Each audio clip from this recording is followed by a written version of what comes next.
Good morning sir. Morning बेटा। कैसे हो बेटा? ठीक हो? सब ठीक है। Yes sir. ओके।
हाँ बेटा, पेज नंबर 162 से देखना।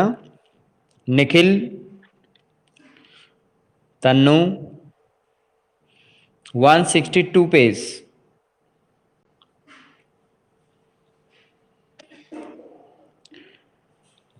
मेरी आवाज आप तक पहुंच रही है?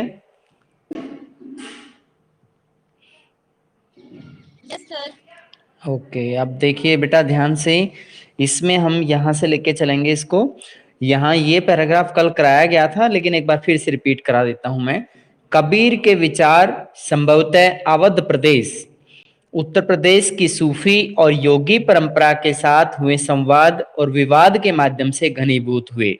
यानी कबीर दास जी के जो विचार थे वो उत्तर प्रदेश के अंदर सूफी संतों से और योगी साधु संतों के साथ में, उनके साथ उनके विचारों में आप आपस में समावेश एडजस्टमेंट देखने को मिला।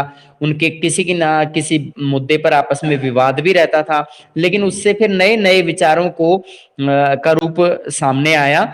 और इस तरीके से कबीर के जो विचार हैं वो कहीं ना कहीं सूफी संतों से भी प्रभावित हुए, योगी परंपरा से भी थोड़ा बहुत प्रभावित हुए। तो इस तरीके से उनका मिला जुला समागम सामने आया। कबीर की विरासत पर उन अनेक गुटों ने दावा किया। मतलब कबीर की विरासत का मतलब क्या यहाँ पे क्या है? जो कबीर के पद हम पढ़ते हैं, जो उनकी कविताएं पढ़ी जाती हैं, जो उनके शिष्यों ने लिखी हैं, उन्होंने उनकी जो शिक्षाएं हैं, तो विभिन्न गुट दावा करते हैं कि उन्हें याद करते थे और आज भी कर रहे हैं। उन्होंने दावा किया है कि हमारा भी इस पे कहीं ना कहीं प्रभाव इस चीज पर है, और कबीर दास जी का हमारे से भी संबंध रहा है। और कुछ इस तरह के गुट हैं, कुछ इस तरह समूह लोगों के हैं जो आज भी इन चीजों को याद करते हैं। यह तथ्य इस बात से उजागर होता है कि इस विषय पर आज भी विवाद है कि वह जन्म से हिंदू थे। ये क्वेश्चन भी पूछा जाएगा, इंपॉर्टेंट क्वेश्चन है ये, कि ये एक ऐसा क्वेश्चन है, इसमें ये इस तरीके से क्वेश्चन आता है कि कबीर दास जी पे उनके जन्म से संबंधित क्या विवाद है, उसकी व्याख्या करें। तो यह तथ्य इस बात से उजागर होता है कि इस विषय पर आज भी विवाद है। उस समय भी विवाद इतना ज्यादा नहीं था जितना आज विवाद है, क्योंकि बहुत से लोग हैं वो ये कहते हैं कि भाई जन्म से वो मुसलमान थे, और कुछ लोग ऐसे कहते हैं कि वो जन्म से हिंदू थे। तो आज तक जितने भी प्रमाण हैं उनके अकॉर्डिंग ये पता चल रहा है कि वे जन्म से तो हिंदू थे अथवा मुसलमान। ये इस बारे में क्लियर नहीं कहा जा सकता, और यह विवाद अनेक संत जीवनियों में उभर कर सामने आते हैं। यानी ऐसी बहुत सी संत जीवनियां हैं, यानी बायोग्राफीज हैं संतों ने जो लिखी हैं, उनमें इस तरह का विवाद सामने आता है कि वो हिंदू थे या मुसलमान। इस तरह का जो विवाद है उनके सामने आ रहा है, जो 17वीं शताब्दी यानी उनकी मृत्यु के 200 वर्ष के बाद में लिखी गई है।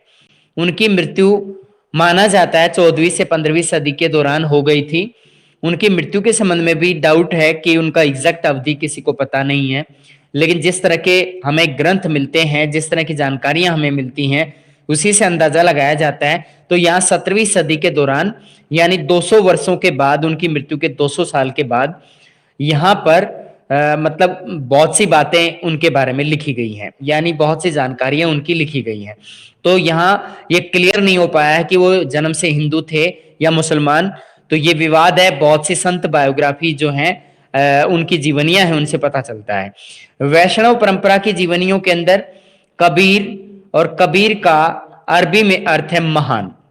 वैष्णव परंपरा जो कहती है हिंदुओं की, उनकी जो विभिन्न प्रकार के संत जो हैं, उनकी जो बायोग्राफीज हैं, वो बयान करती हैं कि जो कबीर है उसको अरबी भाषा में महान कहा जाता है, को जन्म से हिंदू कबीरदास बताया गया है। यानी वैष्णव परंपरा ने इसे क्या माना है कि वे हिंदू थे और उनका जन्म का नाम जो था वो कबीरदास रहा है, किंतु उनका पालन गरीब मुसलमान परिवार में हुआ जो जुलाहे थे। जुलाहे जो कि मोहम्मदन परिवार था, गरीब थे, उन्होंने उसका लालन पालन किया। कुछ समय पहले ही इस्लाम धर्म के अनुयायी बने थे। यानी जो जुलाहा परिवार है वो पहले हो सकता है कि किसी दूसरे धर्म से बिलोंग करता हो या हिंदू धर्म का हो। उन्होंने कुछ समय पहले इस्लाम धर्म अपना लिया था और उन्होंने लालन पालन किया कबीरदास जी का। इन जीवनियों में यह भी कहा जाता है कि कबीर को भक्ति का मार्ग दिखाने वाले गुरु रामानंद थे। तो रामानंद का संबंध जो है हिंदू धर्म से था। और बहुत से संत महात्माओं की जीवनियों से बात पता चलती है कि जो कबीर को मार्गदर्शन करते थे या उनका गुरु जो थे, उनका नाम था गुरु रामानंद।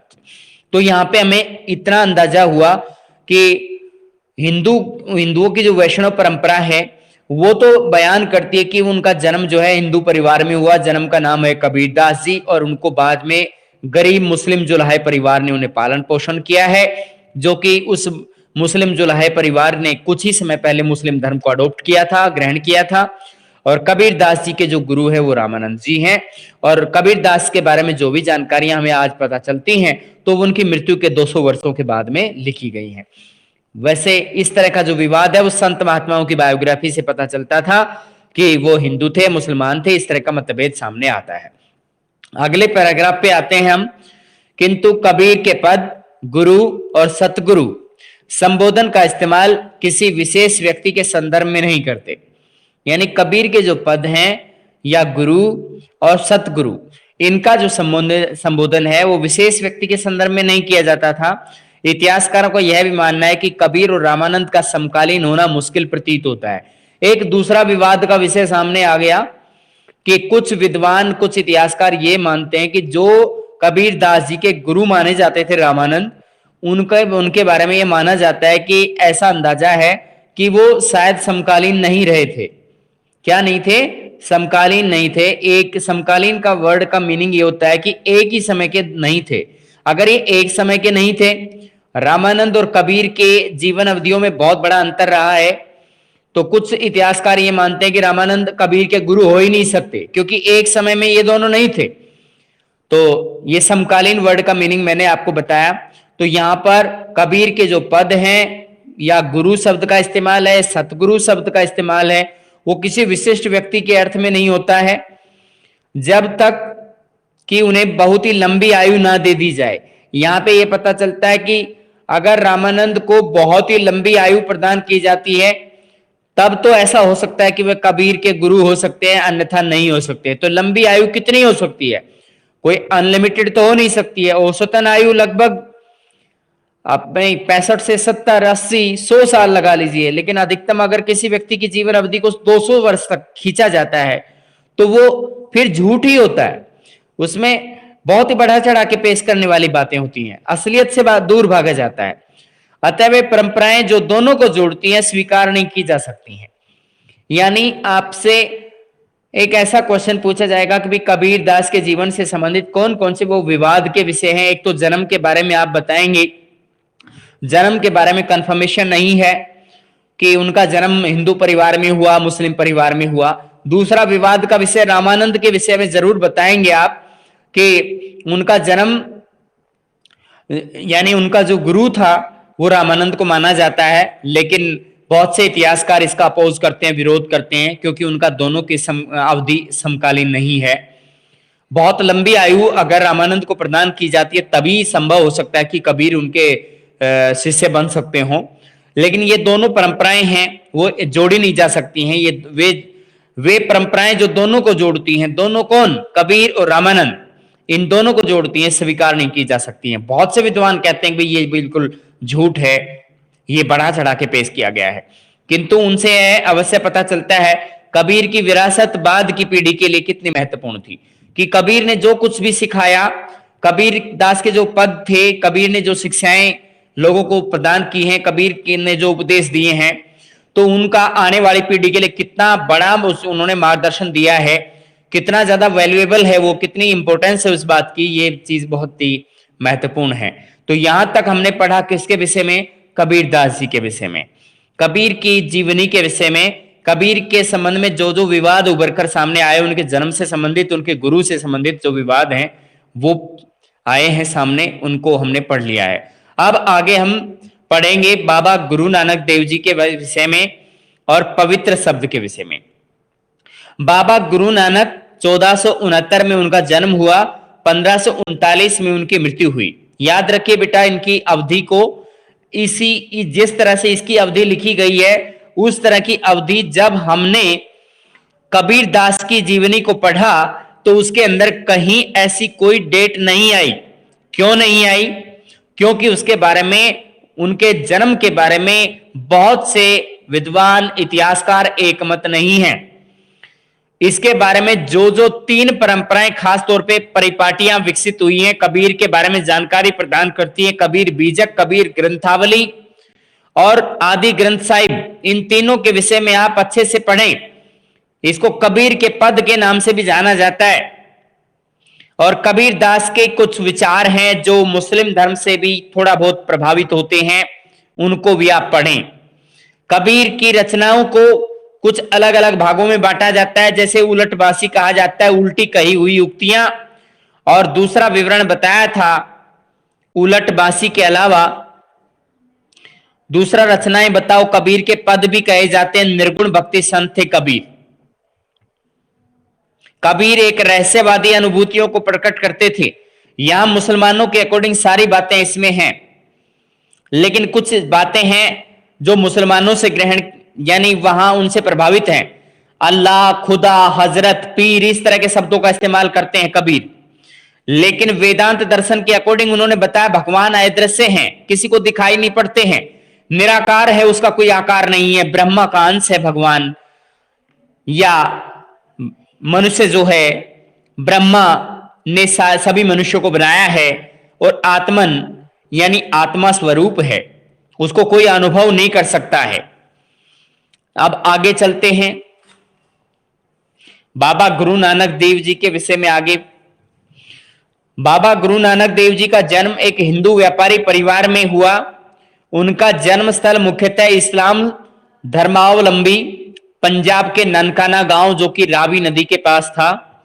याद रखिए ननकाना गांव जो है वो कौन सी नदी के पास है? रावी नदी के पास है। आज के समय में ननकाना गांव कहां पर पड़ता है? ये पाकिस्तान के अंदर पड़ता है।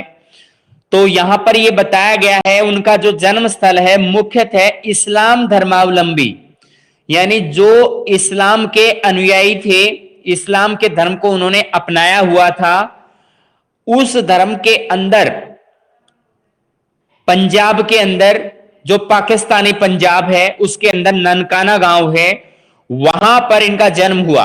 उन्होंने जन्म से ही फारसी, उसके कुछ समय बाद फारसी पढ़ना शुरू किया, फारसी पढ़ी उन्होंने। लेखाकार के कार्य का प्रशिक्षण प्राप्त किया। लेखाकार होता है अकाउंटेंट का काम उन्होंने सीखा, उसके कार्य की ट्रेनिंग उन्होंने ली। उनका विवाह छोटी आयु में हो गया था, किंतु वह अपना अधिक समय सूफी और भक्त संतों के बीच में गुजारते थे। याद रखिए इनकी शादी छोटी आयु में हुई है। इनको वैराग्य इन्होंने धारण कर लिया था, सूफी संतों में, भक्त संतों के बीच में अपना अधिकतर समय गुजारते थे। उन्होंने दूर दराज की यात्राएं भी की, बहुत दूर दराज दूसरे देशों की भी यात्राएं की अनुभव प्राप्त करने के लिए। बाबा गुरु नानक का संदेश उनके भजनों से, उनके उपदेशों में निहित है। जो उन्होंने भजन गाए हैं, जो उनके उपदेश दिए हुए हैं, उनके जरिए उनकी शिक्षाएं हमें मिलती हैं। कौन कौन सी वो शिक्षाएं हैं वो इस पैराग्राफ में हम पढ़ने वाले हैं। इनसे पता लगता है कि उन्होंने निर्गुण भक्ति का प्रचार प्रसार किया। निर्गुण भक्ति कैसी होती है? जिसमें भगवान का स्वरूप निराकार या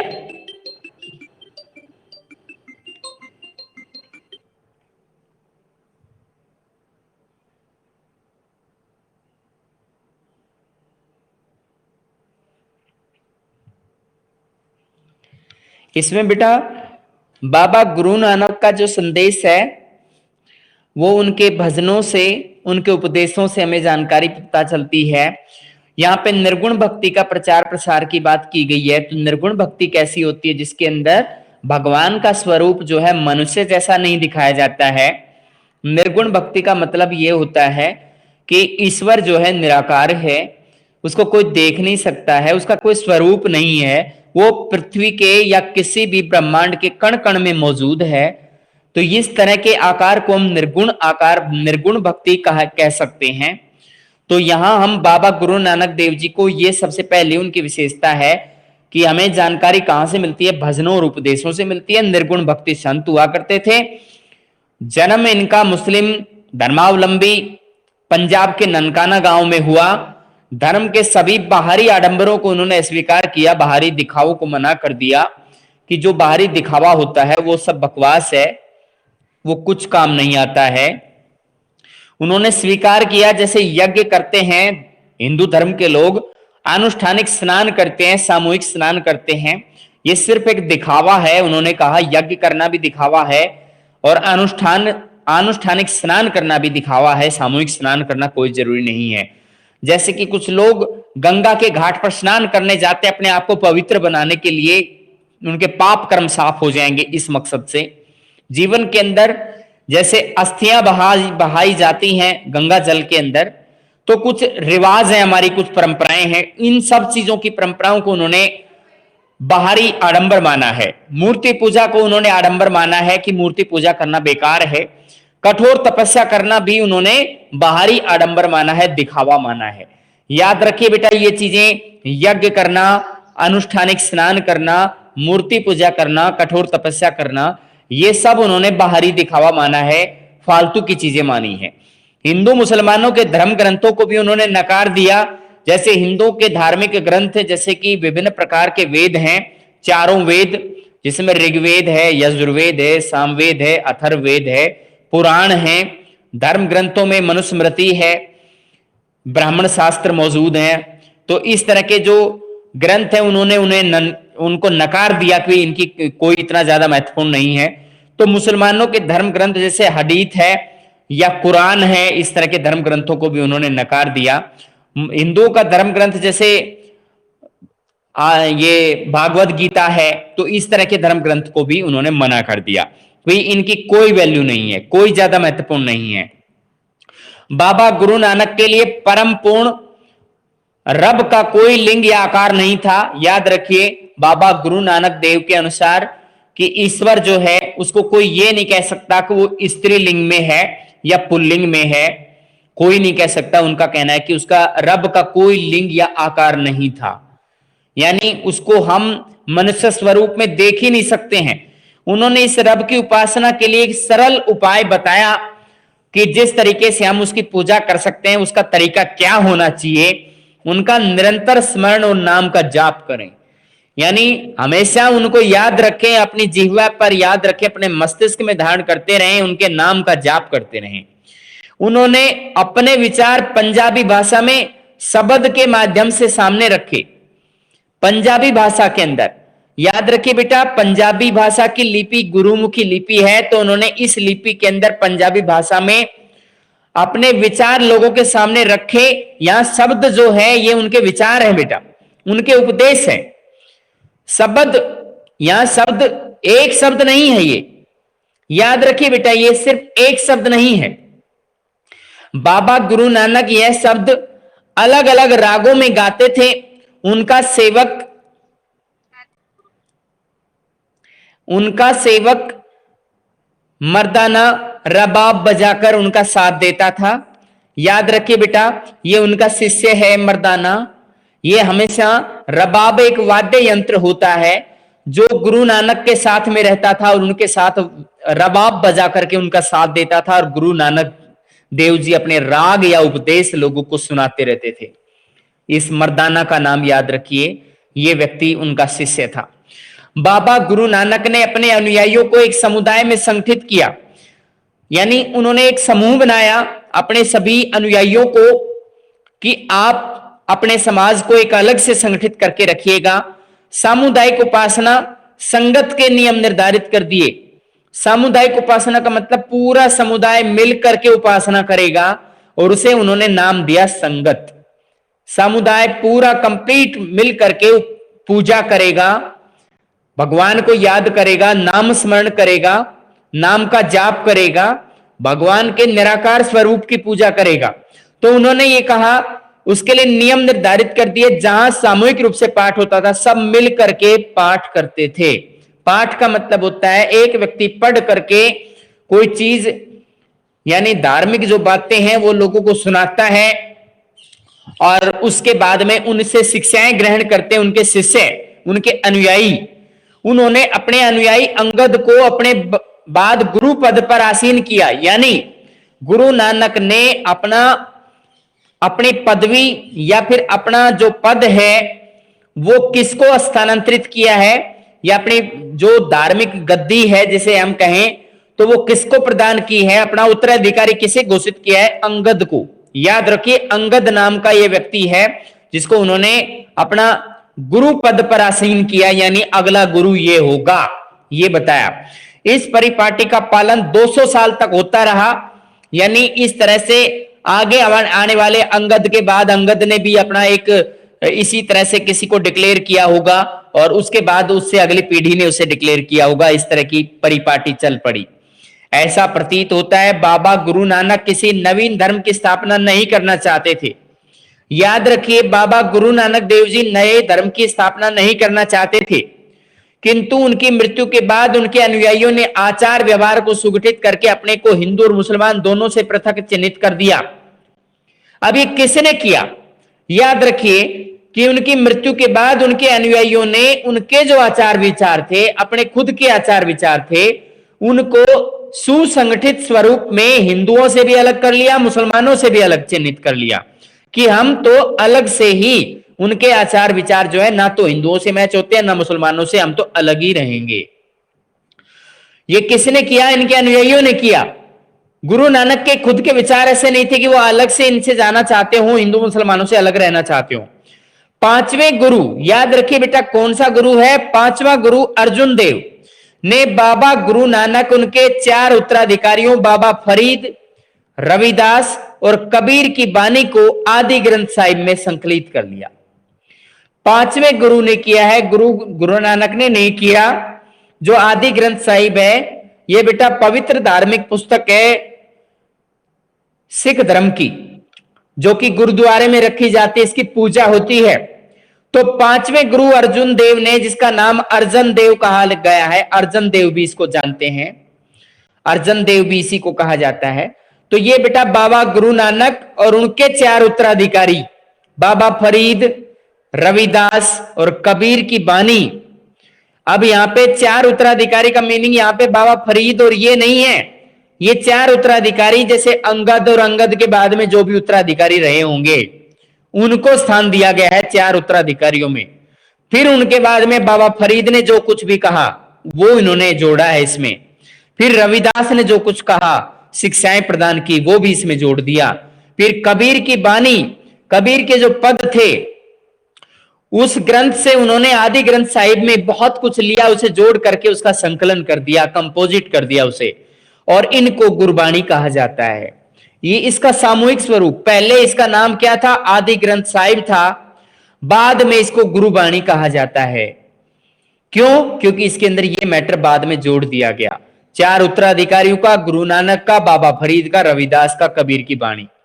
और ये अनेक भाषाओं में रचे गए, इनको दूसरी भाषाओं में भी ट्रांसलेट करके दो लोगों को पता चला, बताया गया, शिक्षाएं ग्रहण कराने के लिए उनको मोटिवेट किया गया।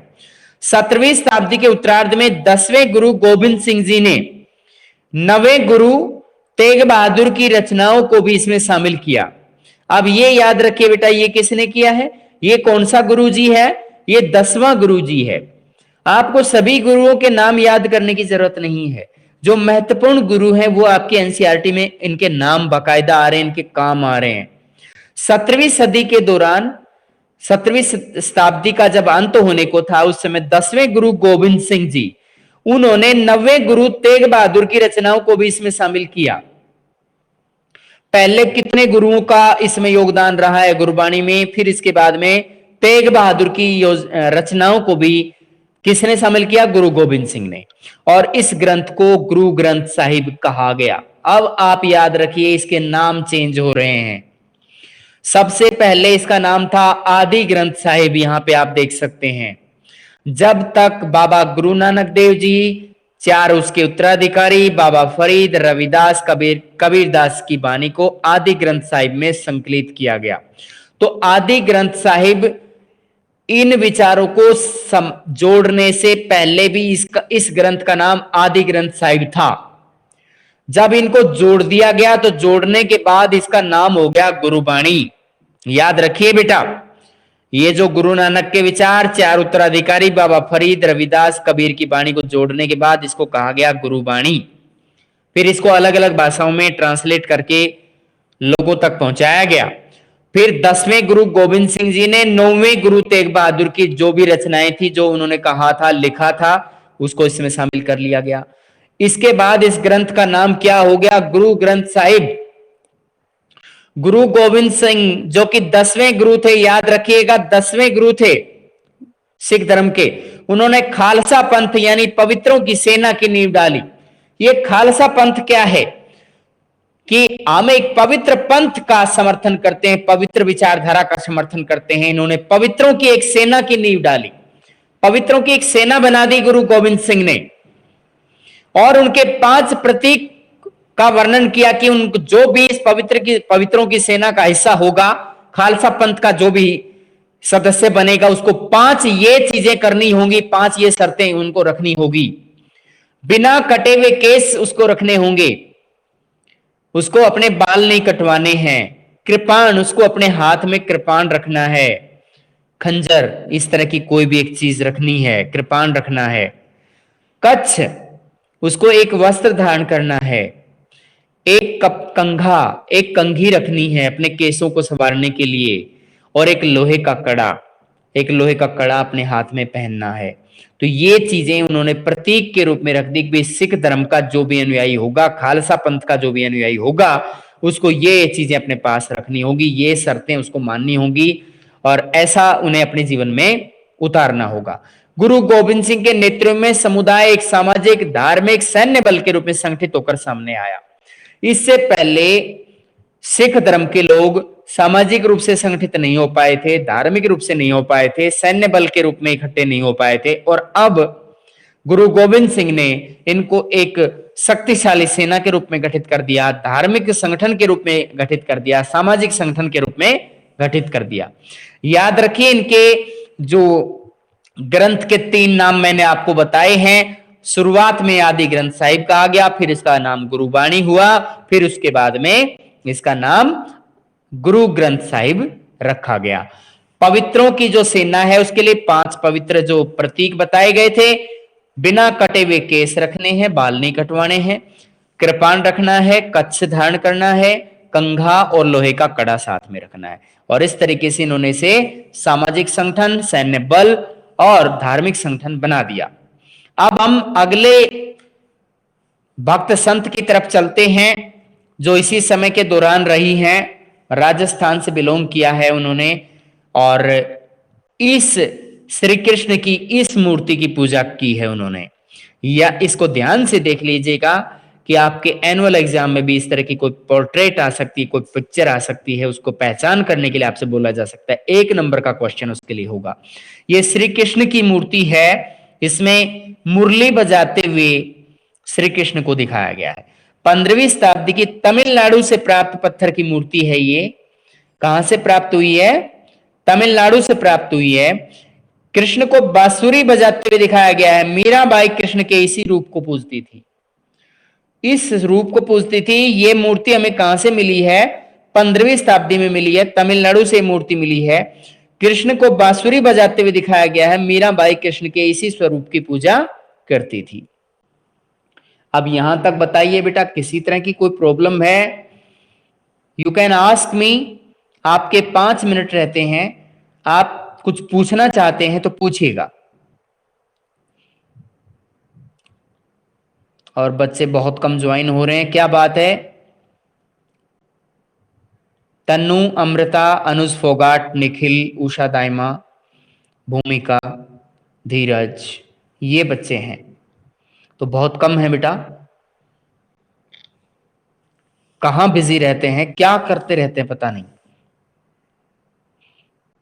आपके इंचार्ज भी कॉल कर रहे होंगे। वैसे सर ने क्लास ली है या अब आगे लेंगे? वीरेंद्र सर। सर आगे लेंगे। अच्छा, तो एक मैं ये बता रहा हूँ बेटा, फीस से रिगार्डिंग एक मैसेज ग्रुप में आया था, वो आपने भी पढ़ा होगा कि अगर टाइमली 15 जून तक अगर बच्चे फीस जमा करते हैं तो उन्हें छूट मिलेगी, और 15 जून अगर वो निकाल देते हैं उसके बाद में जमा करेंगे तो उसके बाद में उनको फीस, जो आधी फीस के बारे में कहा गया है ना, अप्रैल और मई की आधी फीस, तो वो फिर छूट उनके लिए नहीं रहेगी। तो अपने पेरेंट्स को एडवाइस कर दीजिएगा कि आप वो जल्द से जल्द जमा कराएं। ठीक है बेटा? वैसे इंचार्ज भी आपको बताएंगे।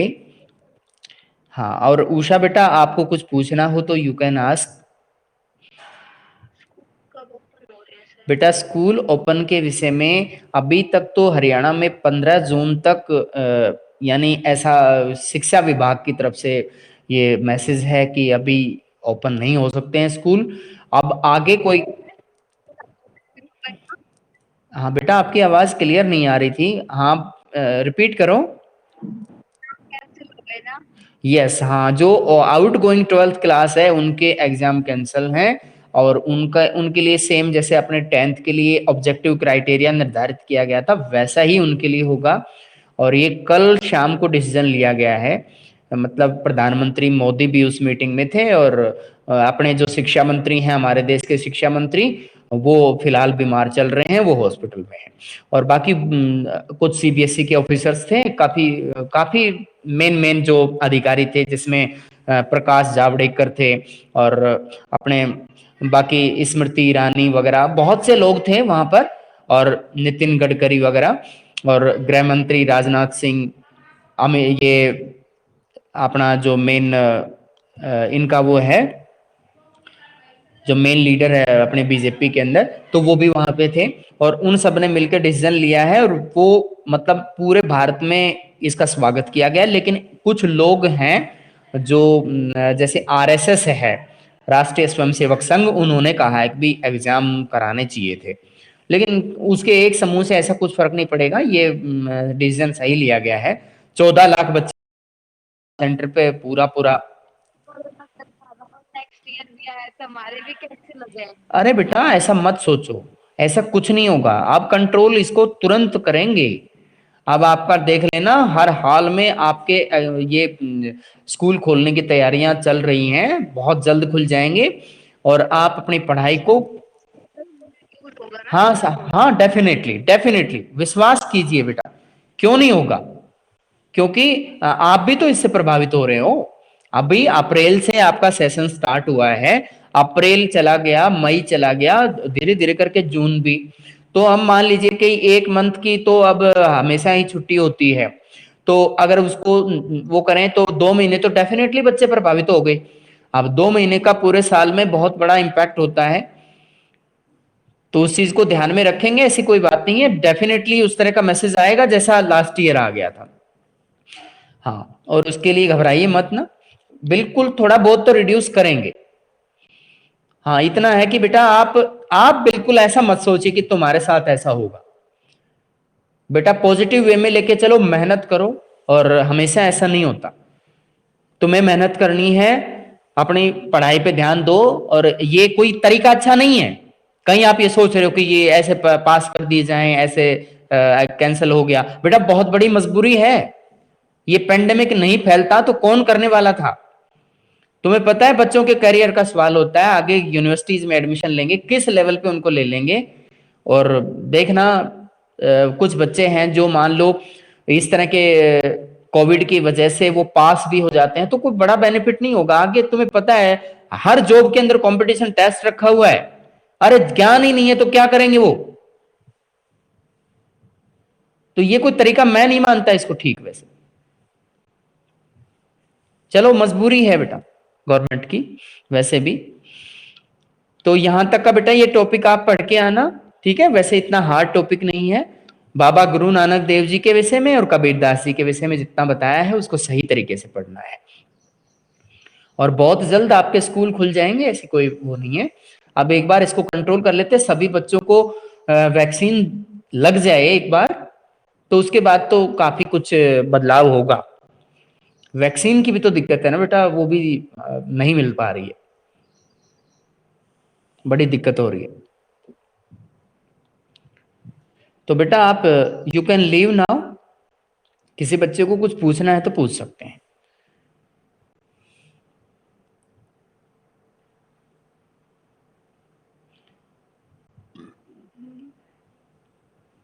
हाँ बेटा उषा कुछ पूछना है तो पूछो। निखिल, अनुज, कुछ पूछना है बेटा?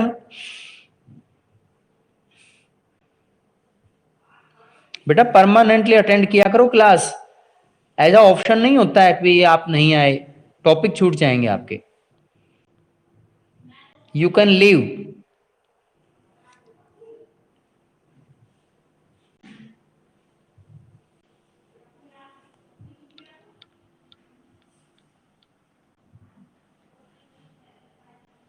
अनुज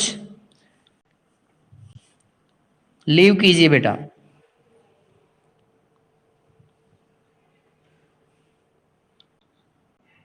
अनुज